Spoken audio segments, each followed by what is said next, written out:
Iran Israel વચ્ચેના તણાવની અસર હવે ગુજરાતના પ્રવાસન ધામ પર પણ પડી રહી છે। સાપુતારામાં કોમર્શિયલ ગેસ સિલિન્ડરનો પુરવઠો ખોરવાતા હોટલ ઉદ્યોગ મુશ્કેલીમાં મુકાઈ ગયો છે। ધીમે ધીમે પરિસ્થિતિ વધુ વણસી રહી છે।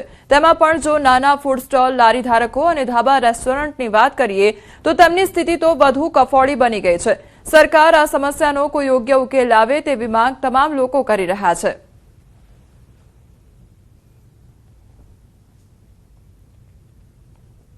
हालांकि होटल व्यवसाय होने के कारण हम लोगों ने गैस की खपत को न्यूनतम करने के सारे कदम उठा रहे हैं। जैसे कि स्टाफ का खाना हम लोग लकड़ी पे बनाना शुरू कर दिया है। जो हमारे गैस तंदूर होते थे वो हम लोग ऑलरेडी कोयले पे शिफ्ट कर चुके हैं। इंडक्शन को यूज़ कर रहे हैं। हम गवर्नमेंट से चाहते हैं कि हमारी एक मिनिमम गैस रिक्वायरमेंट्स है उसको रिस्ट्रिक्ट ना करें, कम से कम उसकी सप्लाई जारी रखे। जो हमने सिलिंडर नहीं મળે તો અમે કસ્ટમરને કેવી રીતે જમવાનું આપીશું એ બાબતે અમે ભાવ પણ હમણાં વધારી દીધો છે। જે પહેલાં ભાવે મળતો તો એ ભાવ મળવા જોઈએ અમને। ગેસ તો અમારું ગુજરાન ચાલી શકે એમ છે।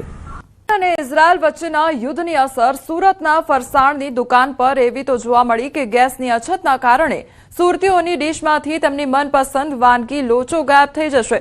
ગ્રાહકને સાચવવા માટે ફરસાણના વેપારી ફરસાણ હોલસેલમાં લાવીને વેચી રહ્યા છે, પણ હવે લોચો બની શકે એટલો ગેસનો પુરવઠો પણ નથી બચ્યો। કારણ કે અમે એવું સાંભળ્યું કે આજનો દિવસ છેલ્લો, કાલથી લોચો નહીં મળે। અમારી પાસે કોમર્શિયલ સિલિન્ડર એક જ છે ફક્ત, જે આજના દિવસ પૂરતું જ છે। કાલે શું કરવું એ એક મોટો સવાલ છે। હવે અત્યારે તો હાલ પૂરતો અમે અમુક વસ્તુ બહારથી હોલસેલમાં લાવીએ છીએ કે દુકાનનું કામકાજ ચાલુ રહે, પણ લોચા માટે હવે અઘરું થઈ રહ્યું છે। આવતીકાલે લોચો મળે કે નહીં મળે તે એક મોટો સવાલ છે। એટલે ફરસાણ છે તે તૈયાર બહારથી લાવ્યા છો અને જે લોચો છે સિલિન્ડર પર બનાવી રહ્યા છો। હાજી, ને લોચા માટે ગેસ પુષ્કળ જોઈએ, એને હાઈ પ્રેશર પર બનાવવો પડે, પણ અત્યારે હાલમાં ગેસના સિલિન્ડર ફક્ત મારી પાસે અડધો જ છે। એ બહારથી આમ લાવીને કેમ વેચી રહ્યા છો? ગ્રાહકને સાચવવા માટે, દુકાનનું કામકાજ ચાલુ રહે એટલા માટે એક કાઉન્ટર પર મૂકીએ છીએ બહારથી લાવીને। બિલકુલ જે પ્રકારે ગેસની અછત ઊભી થઈ છે ત્યારે સુરતના ફરસાણની દુકાનના માલિકો દ્વારા ગ્રાહક સાચવવા માટે કહી શકાય સુરતના લોકોનો પ્રિય લોચો છે। એટલે કે જે સિલિન્ડર પડ્યો છે સિલિન્ડર લોચો બનાવવામાં ઉપયોગ કરે છે અને બાકીની તમામ વસ્તુ છે તે બહારથી હોલસેલમાં લાવીને ગ્રાહકોને આપી રહ્યા છે। એટલે કે જે વ્યક્તિ પોતે બનાવી અને વેચતો હતો, આ વિસ્તારમાં જાણીતા હતા, આજે ગ્રાહક સાચવવા માટે બહારથી માલ લાવવો પડે છે। માત્ર લોચા માટેનો એક સિલિન્ડર હતો તે પણ હવે અડધો છે અને કહી શકાય કાલથી આ દુકાનમાં લોચો નહીં મળે। એટલે ચોક્કસ ઈરાન અને ઇઝરાયલના યુદ્ધની અસર સુરતમાં ઉદ્યોગોમાં જોવા મળતી હતી, પણ ખાણીપીણી માટે જાણીતા શહેરના સુરતીઓની ડીશમાં હવે લોચો ગાયબ થઈ જશે। એનું કારણ ગેસ છે। કેમેરામેન જીગર ગુગલ સાથે કીર્તેશ પટેલ, ન્યૂઝ 18 ગુજરાતી, સુરત। અમદાવાદમાં ગેસ સિલિન્ડરની અછત હવે સામાન્ય માણસના ભોજન સુધી પહોંચી અને મણિનગરનું પ્રખ્યાત સ્વામિનારાયણ ભોજનાલય ગેસ સિલિન્ડરની અછતને કારણે બંધ થઈ ગયું છે, તો ભોજનાલય બહાર બંધના પાટિયા પણ જોવા મળ્યા હતા, જેનું મુખ્ય કારણ છે ગેસ સિલિન્ડરની અછત। આ એ જ ભોજનાલય છે જ્યાં રોજ 300 થી 400 લોકો તૃપ્ત થતા હતા। ખાસ કરીને પીજીમાં રહેતા વિદ્યાર્થીઓ માટે આશીર્વાદ સમાન હતું, પરંતુ હવે ભોજનાલય બંધ થતા વિદ્યાર્થીઓ અને શ્રમિકો મુશ્કેલીમાં મુકાઈ ગયા છે। તો છેલ્લા 2 દિવસથી ગેસ ન મળતા 20 કર્મચારીઓનો સ્ટાફ પણ મુશ્કેલીમાં મુકાઈ ગયો છે। ભૂખ્યા પેટે વિદ્યાર્થીઓ વિલા મોઢે પરત ફરી રહ્યા છે। શું તંત્ર આ અછત નિવારશે કે પછી મધ્યમ વર્ગ આમ જ રઝળતું રહેશે તે સવાલ ઉદ્ભવી રહ્યો છે।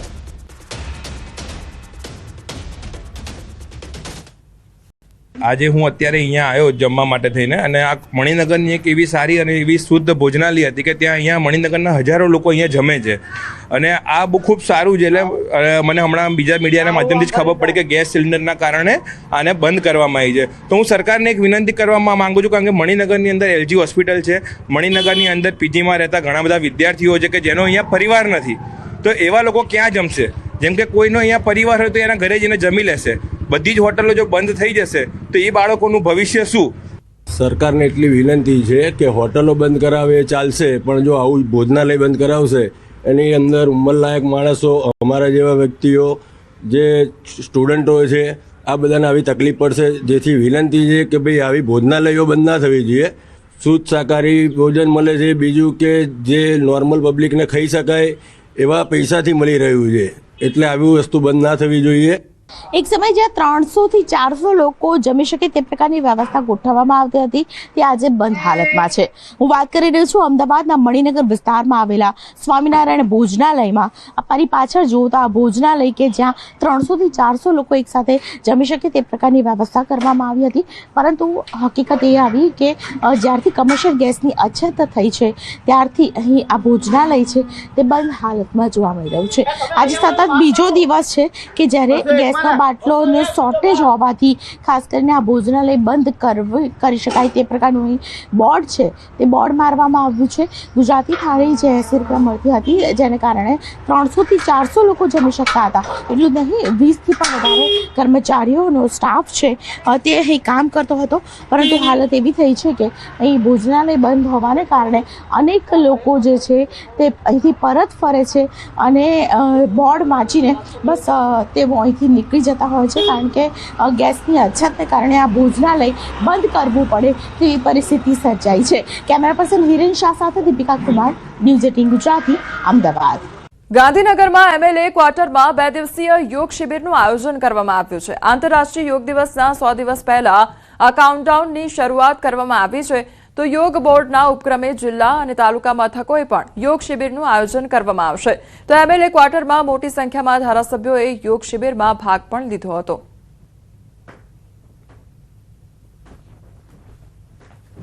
તો આજે 13 માર્ચથી લઈને 21 જૂનની વચ્ચે 100 દિવસ બાકી છે. તો આજે 100 ડેઝ કાઉન્ટડાઉનનું અમે ઉદ્ઘાટન કર્યું. ગુજરાતના મોટી સંખ્યામાં ધારાસભ્યોની ઉપસ્થિતિમાં આજે કાઉન્ટડાઉનનું અમે ઉદ્ઘાટન કર્યું છે. એનું મકસદ છે કે આ 100 દિવસ સુધી ગુજરાતના પ્રત્યેક ગામમાં, પ્રત્યેક સોસાયટીમાં, પ્રત્યેક વિધાનસભામાં, લોકસભામાં, શહેરોમાં, તાલુકાઓમાં યોગના અમે મોટી મોટી શિબિરો કરીશું. યોગના પ્રચાર પ્રસારના માધ્યમથી લોકોમાં જનજાગૃતિ પેદા થાય, જેથી લોક યોગ કરે, યોગી બને, નિરોગી બને, સમાજ માટે સહયોગી અને રાષ્ટ્ર માટે ઉપયોગી બને. દરેક બૂથની અંદર યોગ શિબિર શરૂ થાય અને મારો વિધાનસભા રોગમુક્ત અને યોગયુક્ત બને એવી આજે હું પોતે વિચાર લઈ અને અહીંથી જાઉં છું. ચેરમેન એવા ગુરુજી આપણા શિષપાલજી, એમની આગેવાની અને એમનું નેતૃત્વ હેઠળ પૂરા ગુજરાત રાજ્યમાં એક યોગમય વાતાવરણ જ્યારે બન્યું છે અને ખાસ કરીને વિધાનસભા જ્યારેનું સત્ર, બજેટ સત્ર શરૂ છે ત્યારે 12મી માર્ચથી 13 માર્ચ સુધી યોગ શિબિર તમામ આદરણીય ધારાસભ્યોશ્રીને યોગ શિબિરમાં જોડ્યા છે. આજે પણ અમે આજે જોડાયા છે અને આજે ખૂબ સુંદર વાતાવરણમાં યોગની શરૂઆત કરી. બેંકના લોકરમાંથી સોનું ગાયબ થવાનો મામલો સામે આવ્યો છે. બેંક દ્વારા ગોલ્ડ લોન લેનારા દંપતીને વળતર આપવાનું મંજૂર કરવામાં આવ્યું. તો 1.15 કરોડની કિંમતના સોનાના દાગીનાની સામે 1.32 કરોડ રૂપિયાનું વળતર મંજૂર કરાયું. શાહ દંપતીએ બેંકમાં 22 કેરેટના 1 કિલોથી વધુના દાગીના પર લોન મેળવી હતી. તો ઓક્ટોબર 2025માં ગોલ્ડ લોન રિન્યુ સમયે લોકરમાંથી સોનું ગાયબ હોવાની જાણ થઈ હતી. ત્યારે બેંક દ્વારા હકારાત્મક વલણ ન દાખવતા દંપતીએ હાઈકોર્ટના દ્વાર ખટખટાવ્યા હતા. ત્યારે બેંકે સમાધાન પેટે 1.32 કરોડનું વળતર ચૂકવવાનું મંજૂર કર્યું છે. સાથે જ નવેમ્બર 2025 પછીના ડેબિટ થયેલા વ્યાજ પેનલ્ટી ચાર્જીસ પાછા ખેંચવા માટે સહમતિ પણ સાધવામાં આવી છે.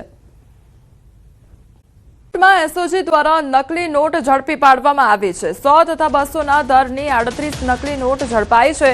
29 વર્ષીય નૈતિક મહેતાની કરવામાં આવી છે ધરપકડ. તો A4 સાઇઝના પેપર, પ્રિન્ટર કમ સ્કેનર સહિતની વસ્તુઓ ઝડપી પાડવામાં આવી છે. આરોપી વિરુદ્ધ અગાઉ અપહરણ, દુષ્કર્મ, ઘરફોડ, ચોરી સહિતની કલમ હેઠળ 2 જેટલા ગુના નોંધાઈ ચૂક્યા છે. સુરતના ઉત્તરાણ વિસ્તારમાં નકલી ઘીનો મોટો કૌભાંડનો પર્દાફાશ થયો છે.